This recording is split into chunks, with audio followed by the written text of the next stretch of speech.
24 ஆண்டுகள் 24 மணி நேர சேவையில் fast track taxi app download செய்து 50 ரூபாய் டிஸ்கவுண்ட் பெறுங்கள்.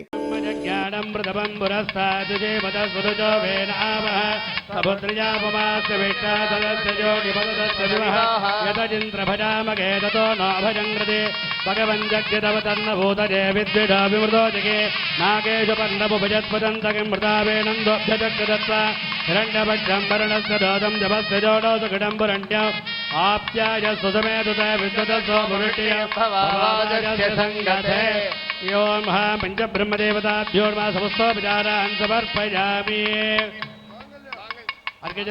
வேத மந்திரங்கள் முழங்க நாகஸ்வர இசையானது ஒலிக்க தற்போது நடந்து கொண்டிருக்கின்ற இந்த திருமண காட்சிகளை நாம் பார்த்து கொண்டிருக்கிறோம். இந்த உலகத்திலே நாமெல்லாம் எத்தகைய பேறு பெற்றிருந்தால் இறைவனுக்கே நடக்கக்கூடிய ஒரு திருக்கல்யாணத்தை பார்க்கின்ற ஒரு பேரு, ஒரு பாக்கியம் நமக்கு கிடைக்கும் என்று யோசித்து பார்க்க வேண்டும். இந்த திருமண நிகழ்வை தரிசித்தவர்கள் அத்தனை பேர் வாழ்க்கையிலும் எந்த விதமான கஷ்டத்தையும் இறைவனும் இறைவியும் கொடுக்க மாட்டார்கள். நமக்கெல்லாம் திருமணம் ஆன பிறகு என்ன ஆசைப்படுவோம்? ஒரு குழந்தை பிறக்க வேண்டும் என்று ஆசைப்படுவோம். அந்த குழந்தையானது நல்ல விதத்திலே வளர்ந்து நானிலமெங்கும் பெருமை பெற்று பேர் பெற்று சிறந்து விளங்க வேண்டும் என்று ஆசைப்படுவோம். ஆனால் குழந்தையே பிறக்காமல் இருந்தால் அவர்களின் நிலைமையை யோசித்து பாருங்கள். அதே போலத்தான் மலையத்து வஜப்பாண்டியனும் காஞ்சனமாலையும். குழந்தையே பிறக்காமல் இருந்த அவர்களுக்கு இறைவன் எப்பேற்பட்ட ஒரு பேற்றை கொடுத்தான் என்றால், அன்னை பராசக்தியே மீனாட்சியாக யாக குண்டத்தில் இருந்து தோன்றினாள். இதற்கு அந்த காஞ்சனமாலை செய்த ஒரு புண்ணியமும் காரணம். தனது முற்பிறவியில் காஞ்சனமாலை என்ன பணி செய்து கொண்டிருந்தால் தெரியுமா? ஒரு சிவாலயத்திலே அன்னையின் திருச்சன்னதியை கூட்டி சுத்தப்படுத்துகிற ஒரு வேலையை செய்து கொண்டிருந்தாள். ஒரு ஆலயத்திலே திருப்பணி செய்வது, உழவார பணி செய்வது என்பதெல்லாம் மிகவும் புண்ணியமான ஒன்று. நமது இல்லத்தை எப்படி நாம் சுத்தமாக வைத்து கொண்டிருக்கிறோமோ அதே போல நாம் சார்ந்த ஆலயங்களையும் நாம் சுத்தமாக வைத்திருக்க வேண்டும். இந்த காஞ்சனமாலையின் முந்தைய பிறவியில் அவளது பெயர் வித்யாவதி.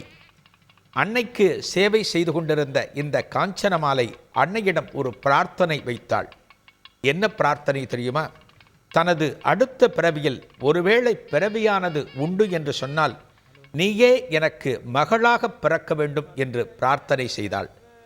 அவளது பிரார்த்தனையும் பலித்தது. என்ன காரணம்? இந்த வித்யாவதியாகப்பட்டவள் நேர்மையாகவும் உண்மையாகவும் வாழ்ந்து ஆலயத்தை சுத்தம் செய்த காரணத்தினாலே அடுத்த பிறவியில் அரசியாக பிறந்தாள்.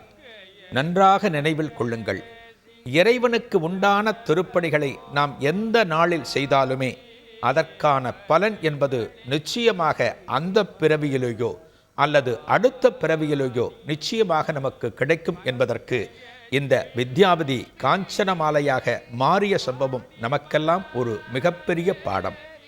அப்பேற்பட்ட அந்த காஞ்சனமாலை ஒரு அரசியாக வலம் வருகின்ற போது இந்த மீனாட்சியாகப்பட்டவள் பட்டாபிஷேகம் நடந்து திக்குவிஜயம் செய்து இந்த நாட்டை காப்பாற்றுகிறாள். அவளை மணந்து கொள்வதற்காக இறைவன் ஆகப்பட்டவன் கையிலையில் இருந்து நான் புறப்பட்டு வருகிறேன் என்று வாக்கு கொடுத்தார் அல்லவா? அதன்படி உரிய வேளையிலே, திருமண நாள் நெருங்குகிற வேளையிலே கையலாயத்திலிருந்து இறைவன் புறப்படுகிறார்.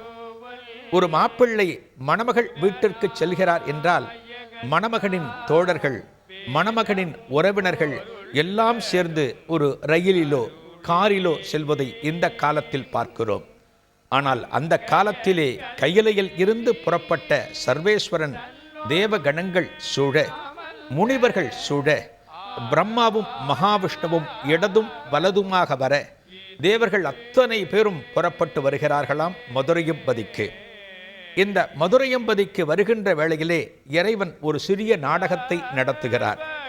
சர்வேஸ்வரன் என்று சொன்னாலே நாடகத்தை நிகழ்த்தக்கூடியவர்தானே. திருவிளையாடற் புராணம் உட்பட எத்தனையோ புராணங்களை பார்த்திருக்கிறோம் அல்லவா? இந்த மதுரை மாநகரத்தை நெருங்குகிற போது இறைவன் எப்படி காட்சி தருகிறார் என்று சொன்னால், புலித்தோல் ஆடையுடன் கழுத்திலும் கையிலும் நாகப்பாம்புகளின் ஆபரணங்களுடன் காட்சி தருகிறாராம்.